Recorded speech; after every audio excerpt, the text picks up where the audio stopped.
Hi everyone, this is Aga from EurekaCrystalBeads.com and I'm here with another fun tutorial for you. But before I get started, just a quick reminder to check out the rest of the channel, and if you like what you see, hit that subscribe button and the notification bell so you never miss any of our fun content.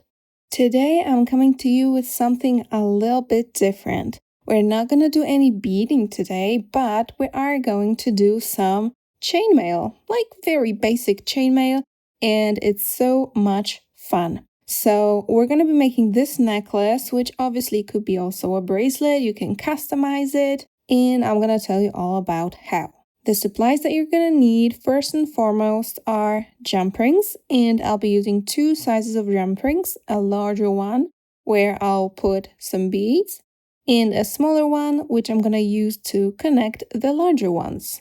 For the larger one, here I have a 6mm 20 gauge ring, gold plated. 20 gauge means that it's 0.7 to 0.8 millimeters. That's how thick the wire is. And for this larger ring, you just need to make sure that it is thin enough to fit inside the hole of your beads, and that it's large enough so that it can have enough space for the beads to be placed here at the bottom. For the smaller ring, it's not that important. You just need to make sure that it can kind of contain and go over two of the larger rings. So in my case, this is a 4mm 21 gauge gold-plated ring. Then the fun thing about this is that you put beads on them. Here I have Miyuki macadamia beads, and these are the 4mm macadamia beads. So the larger one, because they have a large enough hole to fit the wire that I'm using. I'm also going to be using Toho demi rounds. These are demi 8/0s, and they make for a wonderful kind of framing for those macadamia beads. Finally, you're going to need a clasp, and in this respect, just use whichever clasp you prefer. You can use this ball and socket snap clasps. These are my absolute favorites, and I think that's what I'm going to use. You can use a magnetic clasp. This is a very lightweight necklace, so any magnetic clasp will do. Here I have our Gleam Craft gold-plated heart magnetic clasp. You can use a lobster claw clasp, and this is also a good idea because you can make your own extension chain with those larger rings. Finally, you can use a toggle clasp, which is also one of beader's favorites. For tools, you're going to need two pairs of flat nose, needle nose, or chain nose pliers. Any will do as long as their jaws are smooth. So you need to make sure that the surface is not textured. Sometimes it is, but if it isn't, you're all set. Alright, and that's it for the supplies and tools. Let's start creating. Okay, so the process for this one is super easy.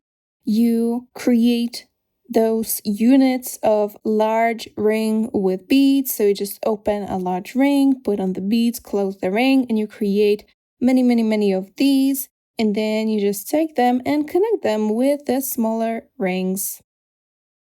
So in my case, all of the larger rings are already opened, so I just pick one up. I add one demi-round bead, one macadamia bead, and another one of the demi-round beads. I make sure I have enough of the ring to grab it on both sides. Grab it like this and kind of swing it closed. Depending on the quality of your rings and the way they were cut, it can close more or less evenly. As you can see, it's not perfect, but it's absolutely enough. What you need to make sure that you do is do not grab those rings like super tight, because the pliers might leave an imprint on the ring. They are quite thin as well, so you don't need to put really a lot of pressure onto them. So you create like a lot of these. One cool thing is that you can use your ring to pick up the beads. So you just go on in here and pick up the beads with the ring itself.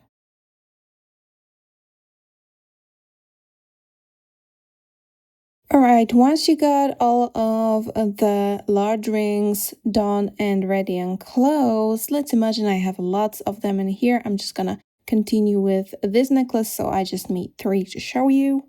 And once you got those, you want to start with your smaller rings. Mine are all closed, like flush, so you can't really even see where the closure is. I think it's there. Let's see. Yeah, that's it. That's how you know that they were saw cut, because this cut is so sharp. All right, so you open them just enough to fit through your larger ring. And I'm gonna pick up my first one. Make sure I go between the demi-rounds.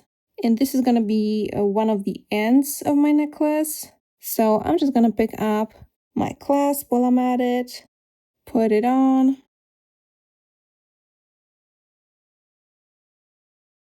and shut it close. Perfect. Now I'm gonna connect another large ring on the other side here, and I like using 2 rings because it creates additional texture. So I'm gonna open up the first ring. I'm gonna pick up this ring, put it on like so, and then I'm gonna pick up my next ring and making sure that I go in between the demi-rounds. I just put it on and close this ring. I'm gonna put another ring in the same spot.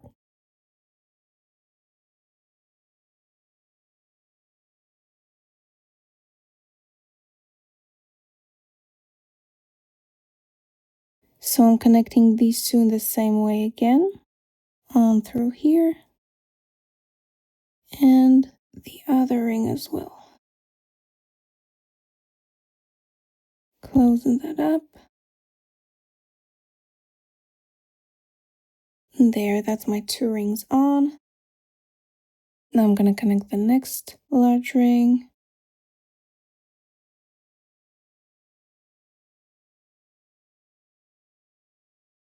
Making sure I go in between the demi-rounds.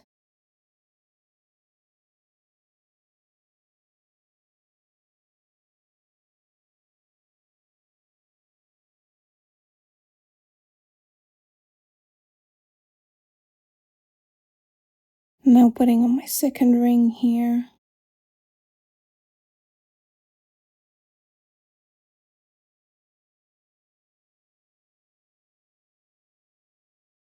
And that's it, that's the entire process, and you do it for as long as you want your necklace to be. And when you're all done, you just need to finish your necklace. Depending on your clasp, you either create a chain. I would recommend the larger rings if you're using the lobster claw clasp.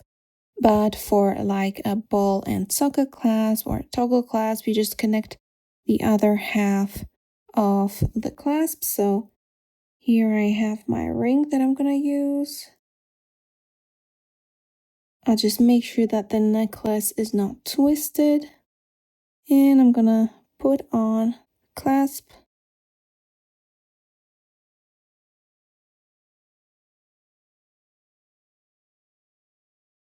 Close my ring. And it's ready.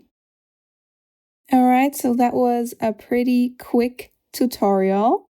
I hope you enjoyed it. All of those supplies, including different colors and sizes of jump rings, as well as various colors of beads, can be found at eurekacrystalbeads.com. So go check that out. All of the supplies will be listed under the first link in the description as well. If you like this tutorial, don't forget to give it a thumbs up because it always helps, and subscribe to the channel if you want to learn fun projects like this one. Meanwhile, thank you so much for watching and see you in the next video. Bye!